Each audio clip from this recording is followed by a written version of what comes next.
Welcome to M is for Marketing, the deep dive, where we synthesize the essential intelligence you need right now. Today, we are really tearing into a source that doesn't just describe the future of digital marketing. No, it actually hands you a practical, like, 8-stage blueprint for integrating AI across your entire business workflow. Yeah, and it's pretty intense. It really is. And we have to talk about the urgency here right from the start because the author, Justin Rankin, he just perfectly nailed the current chaos. He said AI didn't just enter marketing, it broke into your house, drank your last LaCroix, reorganized your fridge, and is now wearing your hoodie while running ads for your competition. Oh, yeah, that's putting it mildly. It's not just some trend. Not at all. It's a hostile takeover, basically. And what's really essential for you, the listener, to get is that this blueprint, it confirms AI integration isn't just some, task you delegate to marketing anymore. The source calls it a full-scale takeover. It's wired through the whole business, from that very first click on social media all the way to the invoice hitting the ERP system. Exactly. It's way beyond just using like ChatGPT for ad copy. This is about optimizing the entire organizational machine. So our mission today is to quickly break down these 8 stages. These are the steps the real players are taking right now to build what the author calls, well, memorably calls the AI Death Star. Right. We're moving past just thinking about it. We're into the specifics, the nitty-gritty of machine-driven coordination. Let's start at the front end. Okay, yeah. Let's unpack this blueprint, starting with targeting and discovery. Stage 1, AI-powered audience discovery and targeting.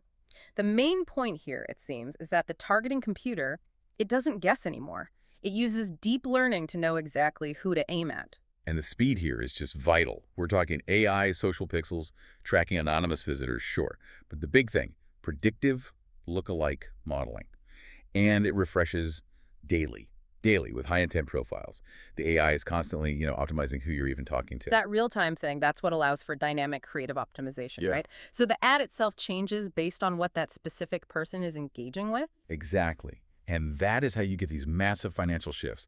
The source points to data, I think it's McKinsey, showing AI targeting can cut your customer acquisition cost, your CAC, by up to 50%. Wow, 50%. Yeah.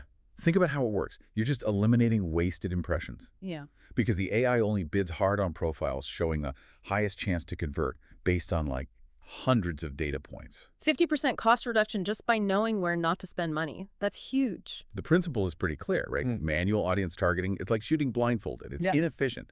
AI, it gives you hyper-segmentation and, well, hits the target every time.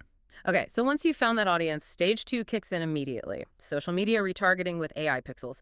This is where visitors get, as the source puts it, tagged, segmented, and stalked in a friendly, totally legal way.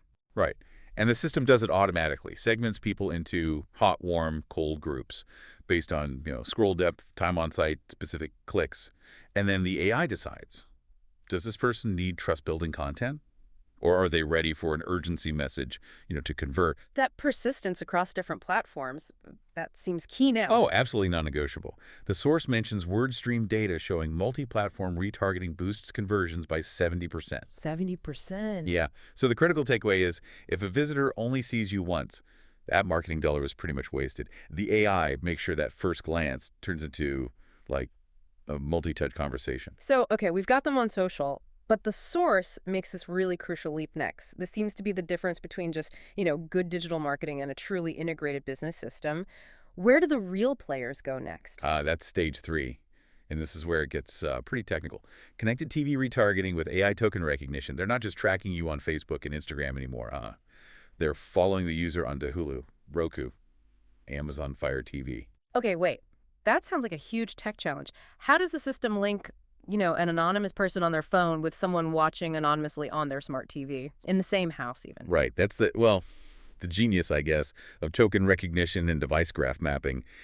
It moves beyond just guessing probabilistic tracking. It uses deterministic identity resolution. Basically, the system links these devices anonymously. It recognizes shared login data points, like maybe a common email used across different platforms. This builds a complete, persistent profile of the consumer. And it lives outside the walled garden of just one social platform. So the token is like the anonymous digital handshake. between the phone and the TV, Yep. and an AI engine manages it. Exactly that. It maps the whole household seamlessly. Then the AI controls the ad sequencing, the frequency across all these devices. So you stay top of mind, but you're not, annoying. And this moves the brand right into the living room, that high engagement space. Nielsen data confirms it works too. CTV plus digital retargeting increases purchase likelihood by 52%. 52%. Social gets the attention, sure, but CTV, that really cements the memory. That powerful tracking. Okay, that brings us nicely into section 2. Capture, scoring, and prioritization. How the system actually moves from just tracking people to getting them to convert. Stage 4 is AI-enhanced lead capture. Right. This is where the Death Star starts pulling in all the data from those first 3 stages. And the source is really insistent here. Every micro-interaction has to be logged, every form fill, every chat, every call, even those half-finished forms where someone just gives up and leaves the page. It's all about cutting out friction, Yeah. stopping the leaks in the funnel. The system uses clever things like progressive forms, which means it recognizes you and only asks for the one piece of info it doesn't have yet. Makes it easier for the user. Plus, the AI is transcribing calls in real time, flagging urgency signals, keywords for sales to follow up on. Right. And if you're not tracking all those little interactions, the author has that great line, your funnel is leaking leads like a stormtrooper helmet leaks aim, which really emphasizes the precision needed now. That comparison totally nails the stakes, doesn't it? Miss just one piece of key engagement data, and the whole scoring process downstream kind of falls apart. And that leads us right into the really crucial stage 5, AI lead scoring and email automation. This is what decides who actually gets the valuable time of your sales team. Yeah, because not all leads are created equal. And this is where the machine judgment really takes over from, human gut feeling. Precisely. Leads get scored based on dynamic stuff, opens, clicks, calls, what they did on the site recently, not just static demographics. And the result of that scoring, it triggers immediate automated action. Hot leads. They skip the nurture queue, bang. Instant SMS to sales with a direct booking link. Warm or cold leads. They go into adaptive nurture campaigns that the AI keeps tweaking. And this triage function, this sorting, that's key to that 20% boost in close rates the Salesforce data showed, right? It's not just finding more leads, it's making sure human sales effort is laser focused only on the people most likely to buy. Exactly. Yeah. Without this kind of detailed scoring, sales teams just waste so much time chasing leads that were, frankly, never really going to close. It's resource allocation, but driven by algorithms. Super efficient. Okay, so now we're moving to the final mile. Integration and velocity. Leads are scored, they're verified. Now speed and integration are the name of the game. Stage 6, CRM ERP integration. This is where that seamless machine precision takes over all the boring admin work. Right. The AI handles the handoff immediately, autofills missing contact details, assigns the lead instantly to the right rep based on territory, maybe product knowledge, updates pipelines, forecasts, all automatically. The goal here is just seamless velocity. The source sums it up really well. Manual entry kills speed, and speed kills deals. It does. But let's pause here for a sec, because integration sounds great in a blueprint, right?